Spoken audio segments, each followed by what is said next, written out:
Amen. Morning po sa bawat isa. Mukhang hindi ulit nag-breakfast pa. Morning po sa bawat isa. Amen. Nagagalak po tayo na minsan pa tayo magkatipon-tipon para makapag-aral ng kanyang salita. Bigyan mo nga mga ng isang ngiti ang iyong katabi at sabi mo, nagagalak ako kasama kita.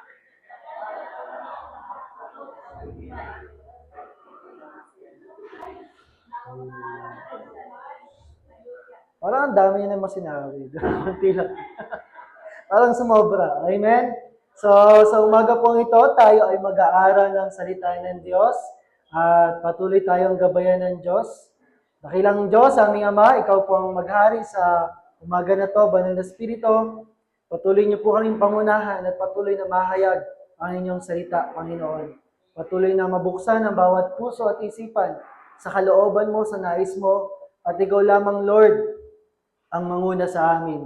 Sa iyo po namin pinagpapasalamat ang umagang ito ng may kadakilaan o Panginoon. Sa iyo po ang papuri, pagsamba at pagdakila. Sa pangalan ni Jesus, ang lahat pong muli ay magsabi na Amen and Amen. Amen. So, muli po, ang tema natin ay Enlarge Our Territory. Sa buong taong 2025, birin nyo, papalakihin ng Diyos ang ating mga nasakupan. Papalakihin ng Diyos ang ating mga influensya. What more sa mga darating na taon, amen? Talagang kay Lord, marami ka talagang maaasahan. Ibang kumilos ang Diyos natin. At sa buwan ng Mayo, sa buwan ng May, ang ating tema ay, sub-theme ay, Stepping into New Territory. Paghakbang sa bagong teritoryo. Amen? At nagagalak tayo kasi may mga kasamahan tayo o ang bawat isa ay sumusubok na kumilos o humakbang para sa Panginoon. Amen? Kasi ang paghakbang, ibig sabihin, kailangan mo ng aksyon. Kailangan mo ng pagkilos. Amen? So, wag kang masyadong makakampante sa paborito mong upuan kasi hindi ka para lagi dyan. Amen? Ano, minsan, isang araw, sige, ikaw na, gusto mo naman, ikaw. Sister Rosel, gagamitin ng Lord. Bakit? Nung Friday po, naka-assign kasi yung Team Merca doon, sila magpapaawit. So sabi ko, Sister Rosel, sino ba ang pwede nating paawit dyan? Tapos maya-maya, biniro ko lang. O si Sister Rosel na lang magli-lead sa pagpapaawit. Tapos, sabi niya, baka daw kumulog, kumidlat. Gumuho ang mundo. Sabi niya, joke lang. Tapos, tinawanan ko lang. Hindi ko alam kung paano ko replyan eh. Kasi biro lang naman yun sa akin. Tapos, nung nagsisimula na kami ng gawain, nagulat ako. Tayo po ay umawit sa Panginoon. Siya talaga nanguna sa pag-aawit sa Panginoon. Pwede naman pala ako eh. Yung akala kong biro lang, kalooban pala talaga ng Panginoon. Amen? May mga bagay tayong ayaw gawin, pero dahil gusto ni Lord, gagawin mo. Amen? May mga bagay kang kinakatakutan gawin, pero dahil gusto ni Lord, gagawin mo. Amen? May mga bagay kang hindi pa nasusubukan, pero dahil gusto ni Lord, gagawin mo. Amen? Gusto mo ba mag-special number mamaya? baka dito na mahimatay. Amen? Anong punto? Tandaan natin, minsan nakakatakot, minsan nakakalula yung mga pinapagawa ng Diyos. Pero tandaan natin, ito yung pinakamagandang gagawin natin sa buhay natin. Yung humakbang at sumunod sa Panginoon. Amen? Kaya ang tanong mga kapatid, matatapos na ang Mayo, ano nang naihakbang mo para kay Lord? Ano nang bago mong nagawa para sa Panginoon? Amen? So, kaya recap tayo, review natin ng konti. So, noong unang Sunday ng May, pinag-aralan natin, kasi sa paghakbang, hindi ka pa sa sugod ng sugod. Di ba? Hindi ka ba sa, gera na tayo. Hindi. Tinuruan tayo ni Lord paano mag-explore. Paano siya sa atin? Pag-aralan muna. Kaya nga siya nagpadala ng mga spies para pag-aralan yung lugar. Ano ba yung sitwasyon doon? Ganon din sa buhay natin. Binibigyan tayo ng karunungan ng Diyos para alam natin kung ano bang dapat kilusin sa bawat gagawin natin. Amen? Para yung resulta, tagumpay. And then, nung pangalawang Sunday, sinelebrate natin at binigyang pugay ang mga nanay ng iglesia, pinag-aralan natin, bakit nga ba mahalaga ang mga kababaihan sa iglesia ng Diyos? Amen? Dahil meron silang kapangyarihan at impluensya sa bawat tahanan, sa bawat taong nakakasalamuha nila. Kaya nga, habang pinagmumuni-muni ko to, kailangan gamitin niyo yung kapangyarihan na yan, mga nanay. Bakit? Kasi kung hindi mo gagamitin yan, isang araw, iba na naka-impluensya sa mga anak mo. Amen? Bakit? Ulitin ko ulit yung term. Bakit juwang-juwa ang mga kabataan ngayon? Kasi nagkakahawahan yan. May mga kaibigan silang makakita na, ito, lalo na kanina, meron ng make-up team na nabubuo sa taas. At nakita mo, isang maliit, may makeup na rin. Impluensya yon. Kaya nga habang gumagana pa yung impluensya ng mga nanay, mga magulang, gamitin nyo para protection yan, para pagka sila ay ini-impluensya ng iba, meron sila, handa sila, alam nila, ay, hindi pa ako para dyan. Alam nila kung kailan. Amen? Tapos, nung last Sunday, tinuruan naman tayo ng Diyos patungkol sa mensahe na tayo mga tupa, pero ano yung ginagawa ng iba? Ano yung iba pang tupa na nasa teritoryo? Na pag-aralan natin, di ba? Magaganda ba yung mga sitwasyon nila? Hindi. Dahil layo sa Panginoon, walang magandang mangyayari sa buhay natin, kundi kapahamakan lamang. Kaya na pag-aralan natin, ano bang ginagawa ng demonyo sa kanila? Ano-ano ba yung iba't ibang klase ng tupa na wala pa sa piling ng Panginoon? Wala pa sa presensya ng Diyos. Kaya tinan mo ngayon katabi mo, tupa ba yan? Sabi ko nga kay May, kay Christian May. Ano ba dyan? May tupa rin ba dyan? Sabi niya, dito maraming raccoons, makukulit. Ay sabi ko, meron din kami niyan. Nasa Sunday school lang. Marami din kami raccoons dito. Kaya tinan mo, tupa ba yan o raccoon? Amen? Okay, so ngayong Sunday na to, bilang last teaching para sa stepping, tingnan natin yung sinasabi sa Luke 15, verse 4, mga kapatid. Tingnan niyo po sa ESV ang sabi, "What man of you, having 100 sheep, if he has lost one of them, does not leave the 99 in the open country and go after the one that is lost until he finds it?" Sa Tagalog, ano pong sabi? Kasi, ito yung panahon na yung mga maniningil ng buwis, yung mga makasalanan, lumalapit kay Lord, nakikinig.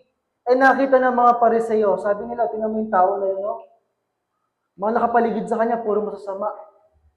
Nuhusgahan siya. Tapos biglang nagkwento si Lord.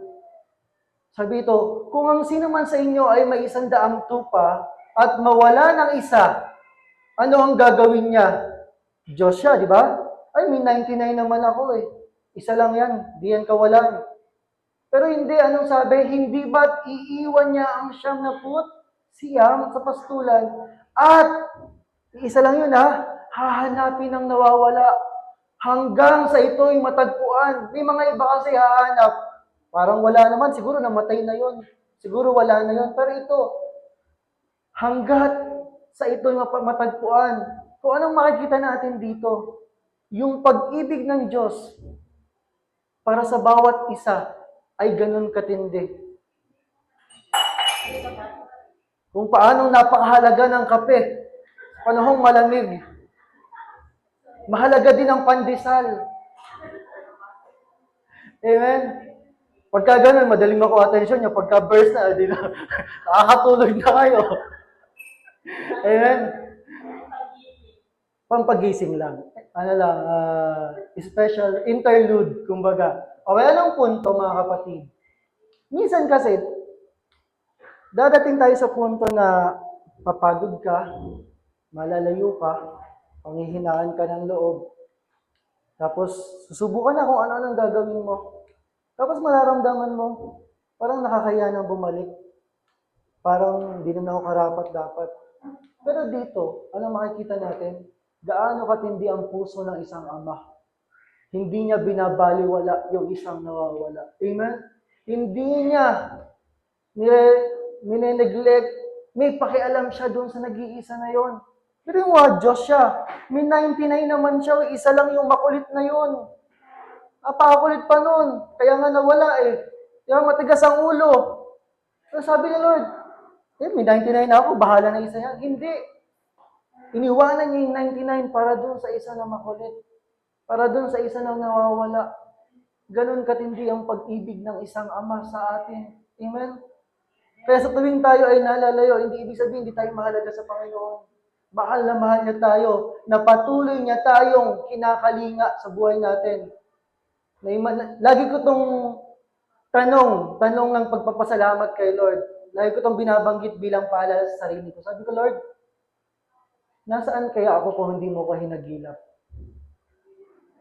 Siguro ang gulo na ng buhay ko. Siguro kung hindi mo ko hinagilap, kung ano-ano nang ginagawa ko sa mundo. Amen? Tapos ngayon, pa-jogging-jogging pa every morning. Yung day 1, ang layo ng pagitan sa day 2 at 3. Ang tagal bago. Anong punto? Napakasarap kasi sa Panginoon. Iba yung buhay. Nakasama ang Diyos. Tapos, habang kami nagja-jogging, sabi ko kailangan may role din tayo na alagaan yung katawan natin. Amen? Kung gusto mo makapaglingkod ng matagal sa Panginoon, wag lang, bahala ka na Lord, ingatan na rin natin yung katawan natin. Kaya, tandaan natin, hindi binabaliwala ng Diyos yung nawawala. Kung paano nasasaktan tayo pag may nawawala, how much more yung puso ng Ama. Amen? Ng puso ng Diyos natin, yung mga taong malayo sa Panginoon. Kaya, kung meron tayong topic po sa umaga na to, ano po ba itsura? Ano yung nakikita nyo? Marami. Sa likod, ano yung nakikita nyo? Okay. Ganito yung nangyayari sa tao kapag nalalayo siya sa Panginoon. Nawawala, nadudumihan, nagkakasakit, pwedeng atakihin ng mga bangis na hayop. Maraming pwedeng mangyari. Kaya naman pinakita sa atin ni Lord kung gaano kahalaga yung tungkulin natin na go after one lost sheep. Kung paano nagmamadali yung lalaki na yon. Ganon din dapat natin ma-realize kung gaano kahalaga yung tungkulin natin na humanap ng isang nawawalang kaluluwa. Amen? Kasi imagine, anong mangyayari sa tupa na to kung wala siyang isang pastol. Sa panahon na maraming lobo sa kanila, maraming oso, may mga leon na pwedeng kumain. Kaya mahalaga maunawaan natin, may trabaho ka sa Panginoon, may tungkulin ka. Hindi ka lang tinawag ni Lord, sige anak, JM, ubusin mo yung silya na yan hanggang mabutas mo. Hindi. Bawat isa sa atin may tungkulin. Amen? Kaya tayo nakakilala sa Panginoon dahil kabilang na tayo na magiging kabahagi niya para humanap sa mga nawawalang tupa. Amen? Masarap kay Lord kasi specialty niyang maghanap ng mga nawawala. Kaya tayo bilang mga anak ng Diyos, tungkulin din natin na maghanap ng nawawalang tupa. Kasi, tandaan niyo to, alam mong tama yung puso mo kung parehas kayo ng puso ng Ama. Kung nahahabag ka sa mga nawawalang kaluluwa, kung nahahabag ang Diyos sa kanila, dapat nahahabag ka rin. Amen? Hindi ka nakakampante. Hindi ka panatago, sige, ligtas naman ako eh. Umaten naman ako sa church, nag-o-offering naman ako. Bahala na sila pastora doon. Bahala na iba doon. Kaya nung nag-jogging kami, nakita namin yung isang corner, basta mga libreng, madaling makita eh. May libreng kape, libreng pandesal. Tapos yung mga senior nandun, nahiya pa kami pumunta. Kasi nga, mga senior nandun. So, nung tapos na yung lap namin, may coach kami, Coach Juliana. Sunod naman, papakilala ko sa inyo yung coach na magaling mag-zumba. Sasama daw sa atin. Kaya lang gusto niya, nakalitaw pusod lahat. Walaan niyo kung sino yun. Si Kuya Gandhi. Isa lang step niya, laging ganun. Okay? Doon sa convention, tama ako na, convention. Sa isang sulok, meron doon nakalagay, coffee ministry. Walang pangalan ng church, basta nakalagay coffee ministry. Hindi ko, sigurado church to. Tapos yung mga t-shirt ng mga lalaki, nakita ko, naka-GCF. GCF to. Although walang nakalagay din sa tarpaulin, ayaw nilang magano. Pero ministry nila yan. Bakit? Kasi ang daming pumupunta doon para mag-jogging lalo pag Sabado. So libre po yung kape pag Sabado hanggang 7:30 ng umaga. Gusto niyo matikman? Meron din po ba Sunday? Okay, meron din daw. Nakalagay lang kasi doon Saturday. Pero meron din palang Sunday. Kaya lang, tapos na yata yun. Tapos ano nila po ngayon? 21st anniversary nila ng GCF. Sabi ko, congratulations po. Kami po, papunta pa lang. Nasa 3 years pa lang. So, sabi ko, thank you Lord sa connection. Pero anong maganda nakita ko sa kanila, yung mga nagkakape, sinasamantala nila yung pagkakataon. O baka po gusto nyo pumunta, ito po yung church namin, ito po malapit, baka gusto nyo makapakinig. Nag-i-invite din sila. Kahit yung mga Kristiyano, pinagkakape nila, walang exemption, fellowship. Kaya kailangan mabuhay din sa atin yung puso ng isang ama. Amen? Yung maghanap ng mga nawawalang kaluluwa. Naalala ko nga sa merkado, may mga gabi na kung may kumakatok sa akin, tao po, nandyan po ba yung anak ko? Naalala ko tuloy yung mga magulang na naghahanap ng anak nila hating gabi. Bakit? Kasi yung isang magulang hindi papayag. Nakulang yung anak niya na hating gabi. Na matutulog sila, may kulang. Bukod lang syempre kay May kasi kampante na siya, nandito yung mga anak niya. Alam niya na kung kailan uuwi. Basta nandito sa church, okay lang. So, yung puso na yon, huwag nating pababayaan. Alagaan natin. May tungkulin tayo sa Panginoon. Amen? Kung paano hinahanap mo yung mga anak mo, dapat spiritually, may ganito ka rin hinahanap. Kaya ang tanong, may ginagawa mo ba yung trabaho mo kay Lord? O nakatambay lang tayo? Okay, next. Tututut na. Amen. May trabaho tayo. Isang magandang paalala ngayong umaga na to. So, pag-aralan po natin, what are the reasons why we need to seek the lost? Ang mga dahilan kung bakit kailangan nating hanapin yung mga nawawala. Bakit nga ba tayo may trabaho? Bakit ba nais ni Lord kumilos ka, tumakba? Pastor, may sakit ako. Well, kahit nasa adrenaline, kahit nasa hospital ka, pwede ka makapag-share. Mahal ka ng Diyos.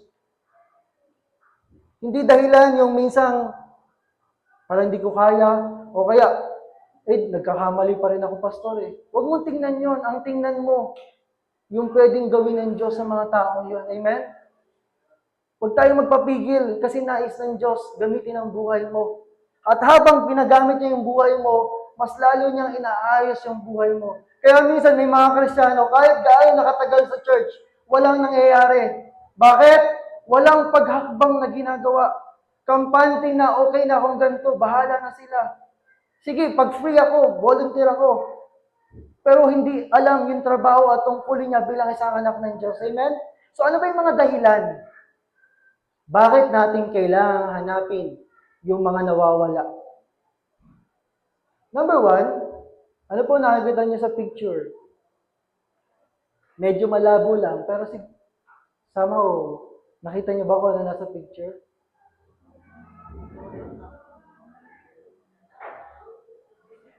Okay? Siya po ay nagsiswimming sa Kumunoy. Okay, number 1, mula dito, ang number 1 punto natin, bakit kailangan natin hanapin yung mga nawawala? Dahil lang yung minsan, sa buhay natin, nandito rin tayo. Wala akong, di pa ako nalaglag sa Kumunoy. Symbolically, spiritually. Bakit? Number 1, because they are lost in sin. Ang mga nawawala ay nawala dahil sa kasalanan. Sila ay nawala dahil sa kasalanan. Amen? Yung mga nalihis, ginamit yung kasalanan para mailayo sa Panginoon. At ang kasalanan ay katulad ng isang kumunoy na eventually hihigupin ka niyan palubog ng palubog hanggang sa ikaw ay matabunan. Madali bang makaalis sa kumunoy? Nakakita na po ba kayo sa TV? No? Sino nakakita-personal na kumunoy? Wala pa naman, di ba? Bihira naman sa atin to dahil mostly sa ibang bansa. Lalo sa mga Sunday area. Okay? So, yung mga tao na to, katulad ng kumunoy yung kasalanan. Kasi ang kasalanan, unti-unti kanyang hinihigop. Diba, sumubukan ng isang bagay na to. Kaya ang mga kabataan, kapag yung curiosity nila ay pumitik at in-entertain yung maling pagnanasa, nakagawa na ng mali, sunod-sunod na yan. Sa una, mahirap gumawa ng yung unang pagkakamali eh. Pero pag nagawa mo na yung una, madali na yung pangalawa, pangatlo, pang-apat, panglima. Kaya ang mga kasalanan, katulad ng kumunoy, hinihigop ka niyan pailalim. Kaya ang mga taong malayo sa Panginoon, akala nila okay sila, pero they are lost in sin. Napalubog na sa kasalanan. Palubog ng palubog sa kasalanan. Sila ay nawala dahil dito. Amen? At paano makakaalis sa kumunoy? Mag-isa ka, medyo mahirap. Kasi habang gumagalaw ka, lumulubog ka. Ang sabi ni Google, para makaalis sa kumunoy, bukod sa, kung ikaw lang mag-isa, kung wala ka pong kasama, yung bigat mo, i-distribute mo. Paano may i-distribute? Kasi pag nakatayo ka, ang bigat, dito lang, di ba? Para may distribute mo yung bigat, para kumalat yung bigat, humiga ka pa unti-unti. Para kang magfo-floating. Tapos unti-unti mo itulak yung sarili mo. Para gumaan yung bigat, kumalat yung bigat. So medyo mahirap yon. Pero isa sa pinakamadali, kailangan may tumulong sa'yo. Amen? Kailangan may gumabay sa'yo, may tumulong sa'yo. Kaya yung mga tao na to, katulad natin, na may tumulong lang din sa atin, naghihintay din sila na mag-aalis sa kanila sa kumunoy. Amen? Kaya kailangan, tulungan natin sila na makawala doon sa hawak ng kasalanan. Kaya nga ang sabi dito, sino ba yung mga makasalanan na to? Sabi sa Romans 3:23, for all have sinned and fall short of the glory of God. Pwede mo bang sabihin na, hindi ko kailangan si Lord? Hindi na ako nagkakasala. Mabuting tao naman ako. Ano sabi ng Bible? Sapagkat, sino daw? Ang lahat ay nagkasala at walang sino mang nakaabot sa kaluwalhatian ng Diyos. Kaya one point in our lives, minsan sa buhay natin, nahulog din tayo sa kumunoy. Kaya nga wala tayong dahilan para malungkot ngayong umaga na to. Sino mga yung katabi mo? Walang dahilan para malungkot kasi iniligtas ka ng Diyos mula doon sa kumunoy. Maraming gagawin ng Diyos sa buhay mo. Amen? Kayo man nagkasabi na walaan mo ang kasalanan. Mabuting tao naman ako. Hindi nila alam to. Na lahat tayo nagkasala. Lahat tayo nahulog doon. Lahat tayo giniginaw. Bukod kay Pastor Remy. Na malakas yung tolerance. Sila ng mga malilingkot. Yung mga malilingkot, mataas din yung tolerance sa lamig. Amen? So lahat tayo nagkasala. Ano mangyayari sa atin? Ano naman sabi ng Romans 6:23? Anong final destination ng tao na hulog sa kumunoy? Kahapon, nanood kami ng Final Destination. Kila Pipoy. Yun yung po yung movie na lahat papatayin, pinapatay. Lahat. Grabe yung patayan doon. Nagkatuwa lang kami, nanood kami Final Destination. Buti na lang yung mga kasama ko, nakatulog. Tatlong kabataan natulog. Nagisimula pa lamang, tulog na. So kami lang nakaunawa ng movie. Pero sabi doon, sabi nga ni Pipoy, may makakaligtas dyan. Sa ibang movie, walang nakaligtas dyan, meron. Tapos, tiwalang-tiwala naman kami ni Alay. Nung huli, patapos na yung movie, mismo yung dalawang magkapatid, kala na yung makakaligtas, hindi pa pala tapos. Namatay din. Lahat hinahabol ng kamatayan.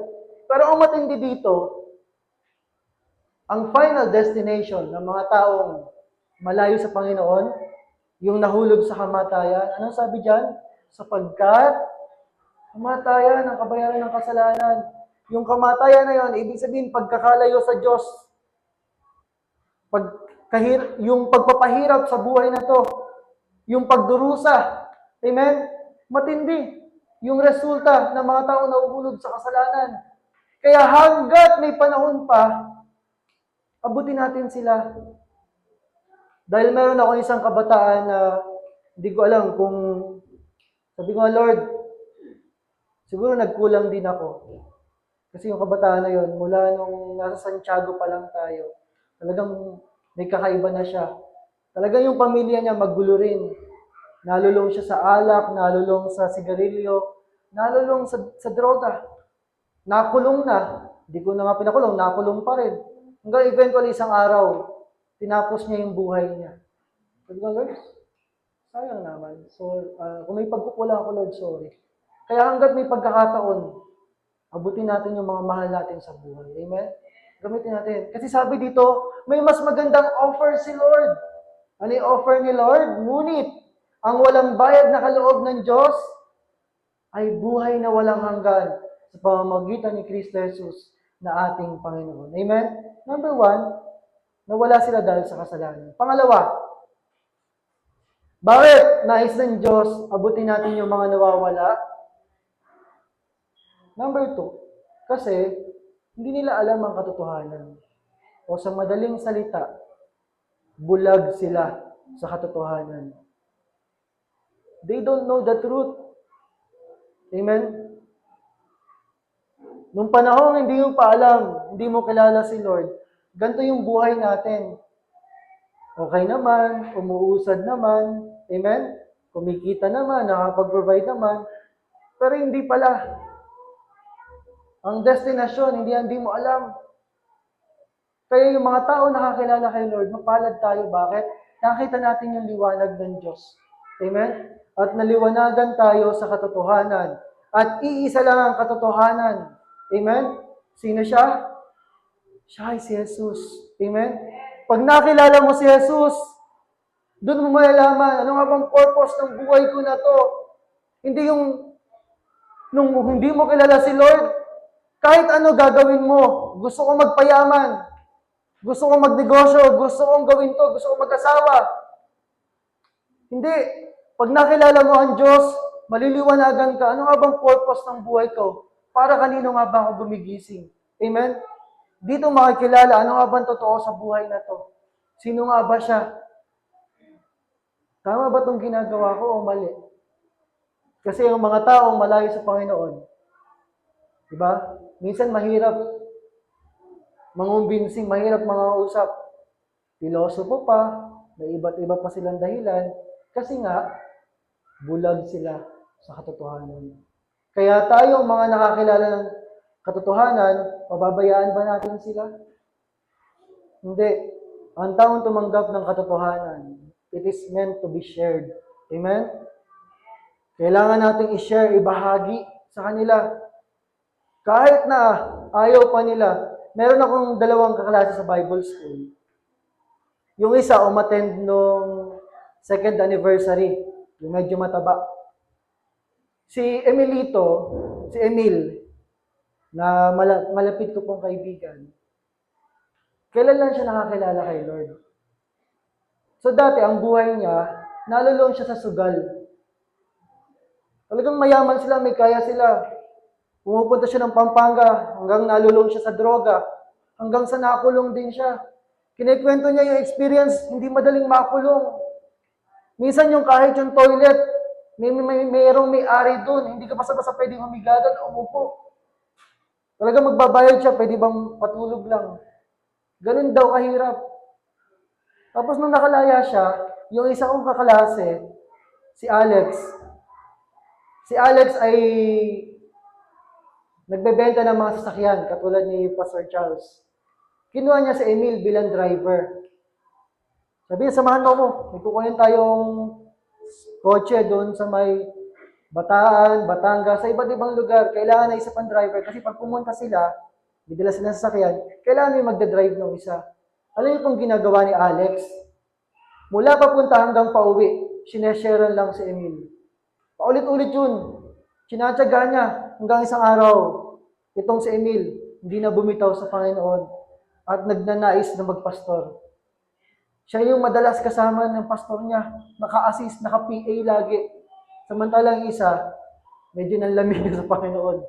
Siya pa yung naging mainit kay Lord. Kaya yung mga katotohanan alam nyo, kahit sa Facebook, share nyo. Pag naramdaman nyo yung calling na meron gusto kayo i-share, share nyo yung katotohanan na yan. Amen? Huwag natin ipagdamot sa iba. Kaya ang sabi dito, sa Acts 80:30-31, nung inutusan ng Espiritu si Philip na pumunta sa isang lugar, sa Gaza yata ito, hindi po kami kakamali. Sabi diyan, so Philip ran to him and heard him reading Isaiah the prophet and asked, do you understand what you are reading? Sa verse 31 ang sabi, and he said, how can I, unless someone guides me? And he invited Philip to come up and sit with him. Sa Tagalog ano pong sabi, kasi nung nitusan ng Banal na Espiritu si Philip para puntahan yung isang tao, napakinggan niya mula sa karawahe. Binabasa nila yung Isaiah, Book of Isaiah, binabasa, narinig niya. Kaya ang sabi niya, kaya tumakbo si Felipe doon. At kanyang narinig na binabasa niya si Isaiah na propeta. At sinabi niya, tinanong niya, nakapapakinggan niya kasi nauunawaan na bang binabasa mo? Kasi yung eunuch na to, naghahanap siya ng katotohanan. Binabasa niya yung Bible, kaya lang, tanong, nauunawaan po ba niya? Anong sabi niya? Sumagot naman ito, paano nga ba? Malibang may tumulong sa akin. Ibig sabihin, naghahanap siya ng magpapaliwanag sa kanya. Kaya ang ginawa niya, at kanyang inanayaan si Philip na umakyat at maupong kasama niya. At simula nun, naligtas yung eunuch na to. Kaya nung nakakita siya nung pwedeng pagbautismuhan, nagpabautismo siya. At bigla na lang nawala si Philip after nun. Amen? Ano pong katotohanan dito? Lahat ng tao naghahanap ng katotohanan. Minsan di lang nila alam kung saan, kung kanino, o kung paano. Kaya ikaw na may alam ng katotohanan, gamitin mo yung pagkakataon para makakilala yung iba sa katotohanan. Minsan nahihiya ka, minsan may mga bagay na pumipigil sa'yo. Ito yung panahon na huwag na tayong magpapigil para sa Panginoon. Amen? I-share natin yung katotohanan. Kasi yung mga taong, may mga, sa devotion kasi minsan makikita mo, may mga application kami May mga tanong doon, may mga gabay na tanong. Paano mo i-handle dati yung mga problema nung wala ka pa sa Panginoon? Nagkikwento sila doon. Doon mo makikita kung ano yung mga pinagdadaanan ng mga tao nung wala pa sa Panginoon. Kung gaano kahirap. Kaya yung iba, na hindi natatagpuan yung katotohanan, wala silang ibang ginagawa, kundi tapusin na. Kaya hanggat may panahon, i-share natin yung katotohanan. Amen? So may bahagi tayo. Pangatlo, number 3, bakit nais ng Diyos na hanapin natin yung mga nawawala? Ito po ay ginagawa ng pastol, ng shepherd, sa mga tupa na, halimbawa, kapag may isang nawala, kapag nakita niya yung nawala na yun, yung mga nakikita niyang tupa, posibleng pagod na, posibleng wala ng lakas, posibleng sugatan, posibleng may sakit, o posibleng bata pa at hindi makasabay sa kanila. Ang gagawin niya, hindi niya bebabyhin. Lalagyan niya sa leeg niya. Bakit? Kasi number 3, ang isang kaluluwa ay mahalaga sa Diyos. Pinapakita dito kung paano kinukuha ng pastol yung mga tupa para makasabay, para mailigtas. Sinasakay niya sa kanyang balikat.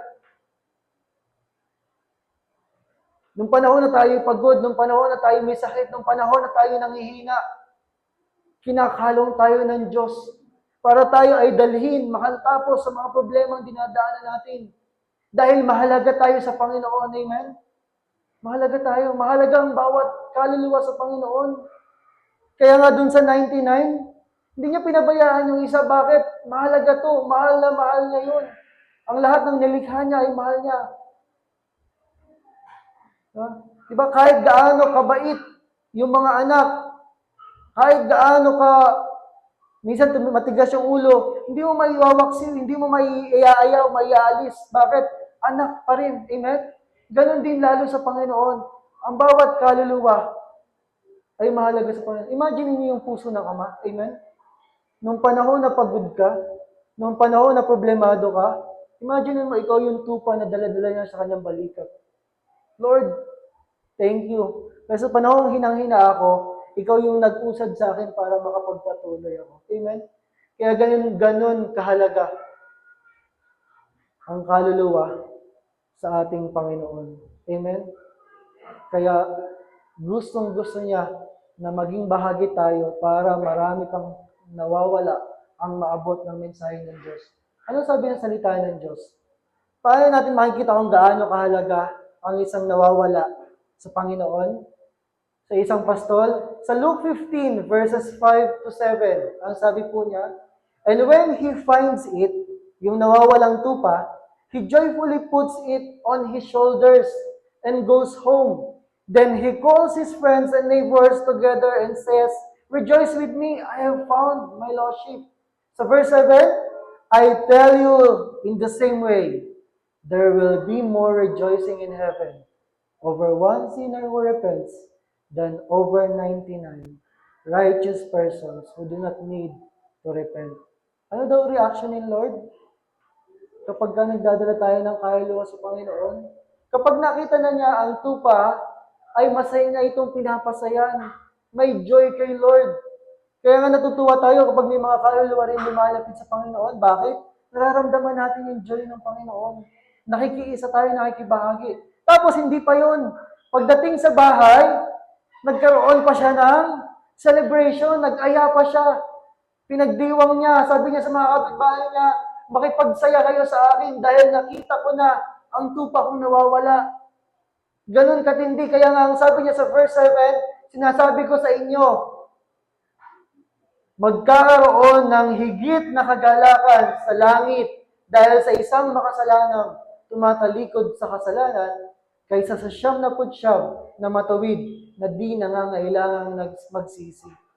Ganun na lang yung joy sa heaven. Kaya tayo bilang mga anak ng Diyos, dapat meron kang goal. Lord, gusto naman kitang pasayahin. Amen?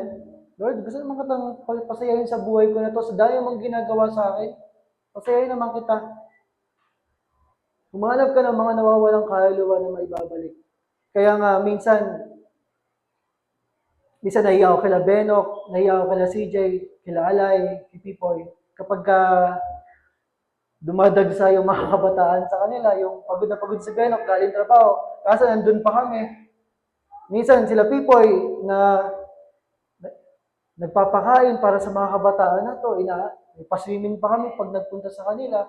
Pero sabi ko nga, Lord, alam ko isang araw, yung mga paghihirap ng mga taong to, yung ginagawa ng mga taong to, ay pagpapalain, tutumbasan mo. Hindi baliwala yung kailang mga ginagawa para sa iyo. Amen? Kaya anong pwede mong gawin para sa isang nawawalang kaluluwa?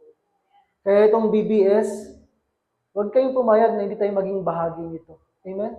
Kahit magpadala ka lang na isang biskwit, wala po talaga, ito lang kaya ko. Go! Maging bahagi ka ng gawain ng Diyos para sa mga kaluluwang nangangailangan. Amen? Okay po, marami po akong gagawin. Maraming kaparaanan para maging bahagi tayo ng gawain ng Diyos. Amen? Kaya sabi nga dito, in Matthew 16:26, Tagalog ko na lang po babasahin, "Sapagkat ano ba ang mapapala ng isang tao, makamtan man niya ang buong daigdig, ngunit mapapahamak naman ang kanyang sarili. Ano ang may bibigay ng isang tao kapalit ng kanyang buhay?" Yung mga taong nasa labas, anong mangyayari sa kanila? Kahit anong yaman nila, kung wala namang silang relasyon sa Panginoon, in the end, ang destination nila ay hindi sa langit. Amen? Aanhin mo, magpakapagod ka sa school, magpakapagod ka sa trabaho, magpakapagod ka sa kung ano-ano. Kung hindi mo kasama ang Diyos, baliwala ang buhay na to. Amen? Kaya, sayang ang pagod. Magpakapagod din tayo para sa Panginoon. Amen? So, pangapat, ano pong nakikita niyo sa picture? Bakit nais ng Diyos umabot tayo ng mga nawawala.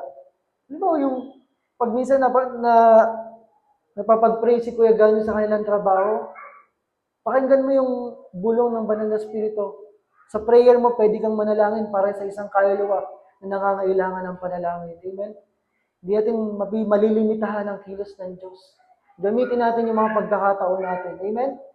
So, ano po nakikita nyo sa picture? Anong klase ng tupa ang makikita nyo? Sugatan, pagod, maaaring mahina na, pilay. Bakit? Bakit? Nagpe-pray lang daw siya. Hindi naman, nahusgahan niya, nagpe-pray lang. Amen. Kasi aminin man natin o hindi, nung panahon tayo nasa mundo, wala tayong kapayapaan. Amen. Di ba yung problema, kabila. Yung para bang hindi ka na makatulog, di mo na alam gagawin mo, walang kapag-asahan. Kaya pang-apat, bakit nais ng Diyos na kumilos tayo? Kasi ayaw ng Diyos na sila ay mapahamak. Diba? Ang tupa na walang pastol, posibleng atakihin ng mababangis na hayop. Yun ang may bantay na, inaatake pa.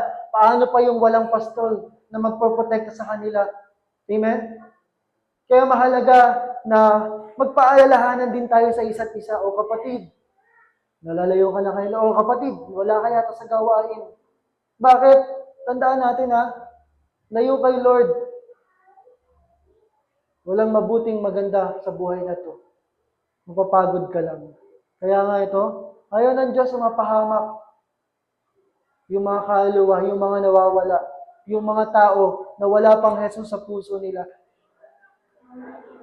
Amen? Kaya ang sabi ng salita ng Diyos, in Matthew 18:14, in the same way, your Father in heaven is not willing that any of these little ones should perish.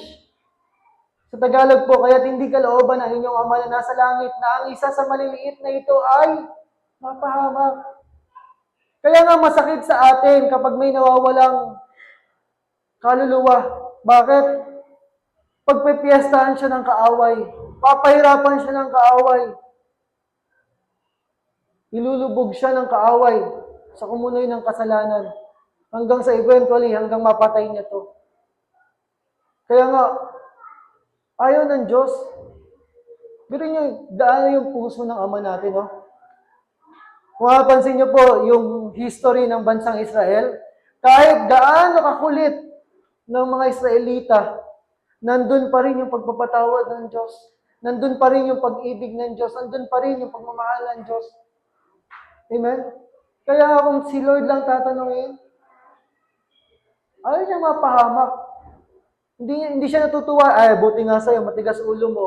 May mga magulang kasing ganun kasi ikaw, sabi ko sa'yo Amen?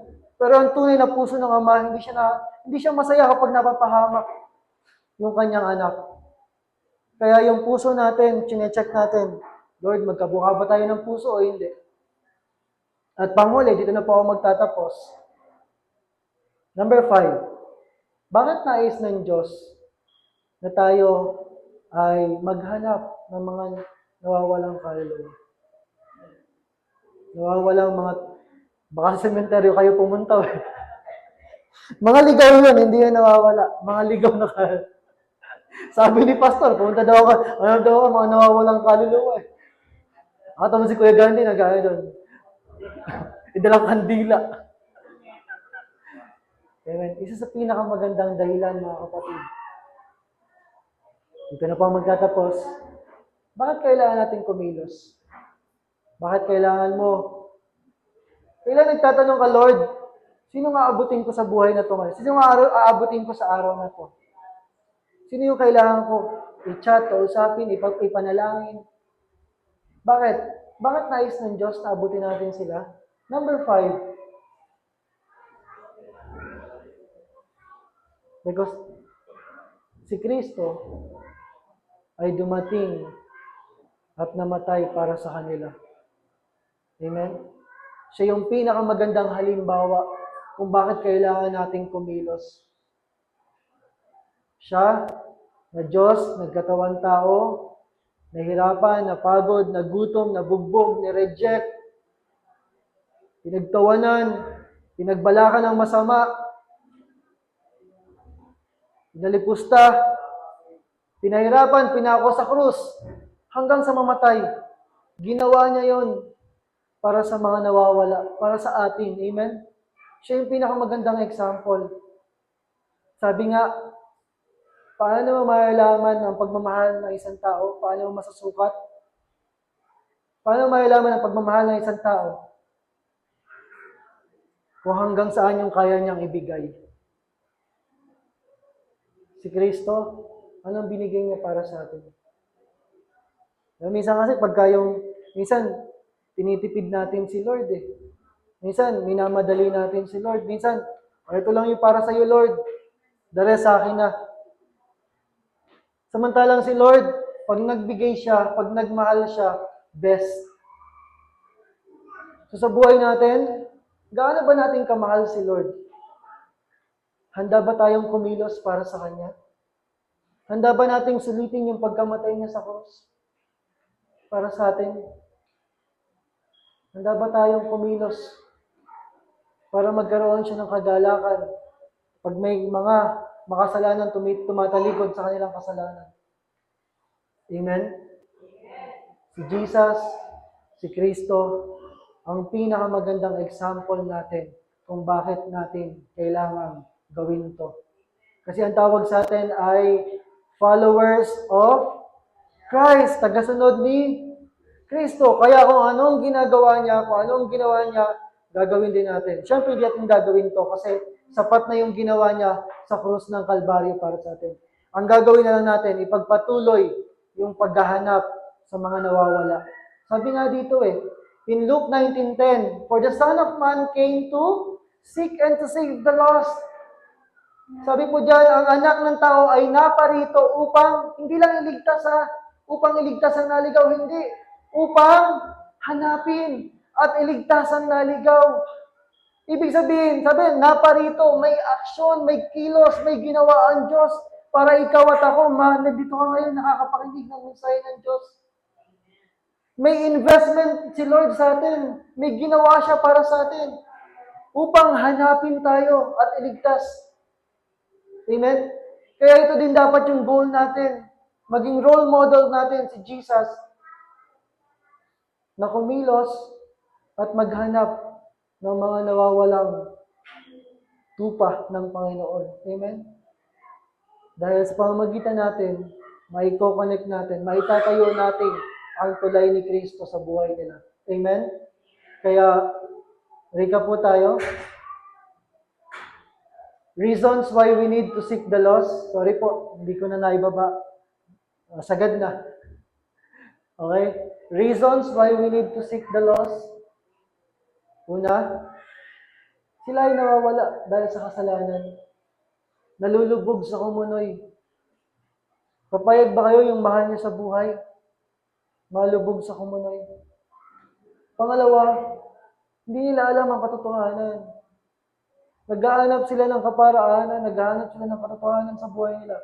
Pero dahil sa ginagawa ng dyablo, hindi nila makita yung katotohanan. Ang problema, kaya hindi nila makita yung katotohanan, minsan wala tayong ginagawa. Ang may gumagawa lang, yung dyablo. Binubulag lang sila. Tayo minsan nananahimik. Kaya hindi nila makapakinggan ng katotohanan.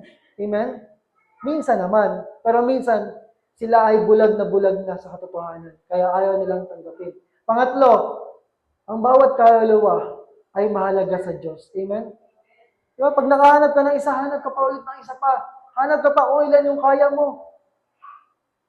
Kaya nga si Mami Tita, diba, pag sumaten siya, hindi siya pumapayag na mag-isa lang. Lagi siya naghahanap ng maisasama. Siyempre, after nun, mararamdaman mo naman yung bonggang blessing. Lagi siyang may suhol. Bakit mahalaga ang kaluluwa? Pangapat, sapagkat ayaw ng Diyos, bakit mahalaga? Ayaw ng Diyos mapahamak. Amen? Kaya kung tayo man, hindi ibig sabihin nandito ka, ay okay ka na. Kapag hindi tayo naging mapagbantay, may mga Kristiyano pa rin nalilihis ng landas. May mga pastor nga nalihis eh. Kaya kailangan patuloy tayo sa pananalangin para sa isa't isa. Patuloy sa pagpapaalala. Amen? Patuloy sa pangangamusta. Kaya natutuwa ako sa grupo namin, sa bagong grupo na bigla na lang binuo ni Lord. Sabi ko, para saan ba to? Yung group, para saan ba to, Lord? Ito ba para lang magkantsawan kami? Na ang madalas taya si Toto, si Chloe. Ito ba para magkasiyahan lang kami, magkainan. Tapos isang araw, sabi ni Lord, ibaba mo sa grupo na to yung purpose nyo. Sabi niya, meron kapatid kayo na nangangailangan ng tulong-tulungan nyo. Binaba ko sa kanila. Sabi ko, nakita ko. Kaya pala binuo tayo ni Lord. Ay hindi lang para ganito. Para umabot ng mga kapatiran natin na nangangailangan. Amen? Kasi karamihan sa kanila, may mga trabaho kumikita. Amen? Kaya, sabi ko nga, bigyan natin ng mas malalim na layunin yung grupo natin. At hindi ko alam kung nabanggit ko sa kanila, pero sabi ng Diyos, pagpapalain ko yung mga yan kasi gagamitin ko yan para mas marami pang maabot na kaluluwa. Amen? Nakakalungkot kaya yung maririnig mo na umiiyak yung isang bata kasi walang makain. Sabi ko, binaba ko sa kanila, meron tayong kapatid na nangangailangan ng tulong. Tulungan natin. Amen? Kaya, ayaw nang mapahamak. At syempre, panghuli, dahil ito, si Kristo ay dumating at namatay para sa atin, para sa kanila. Amen? Siya yung pinakamagandang example natin. Bakit kailangan nating kumilos? Kaya ang tanong, kapatid, sa puso mo, may nilagay na ba si Lord? O meron kang ayaw mo lang pansinin? Kasi kailangan kumikilos tayo, amen? Kailangan may ginagawa tayo. At sabi po dito, bago ako magtapos, hindi ko na po nailagay dyan sa Galatians 6, verse 9. Para sa mga lingkod ng Diyos, para sa mga sumusunod sa Panginoon, ito po ang mensahe ng Diyos bilang panghuli. Kung meron kayong pinapanalangin, kung meron kayong inilalapit sa Diyos, itong sabi ni Lord, kaya't huwag tayong mapagod sa paggawa ng mabuti, sapagkat pagdating ng takdang panahon, tayo ay aani kung hindi tayo mapapagod. Amen? May panahon si Lord. Sabi sa verse 10, kaya nga, basta't may pagkakataon, ay gumawa tayo ng mabuti sa lahat ng tao. Lalo na sa mga kapatid natin sa pananampalataya. Amen? So are you ready for the call of God? Handa ba tayo sumunod para sa Panginoon? Handa ba tayong kumilos? Si Lord, best yung binibigay niya. Ang tanong, kapatid, para sa kaluluwa, best din ba ang binibigay mo? Gaano natin kamahal ang Panginoon sa buhay natin? Amen?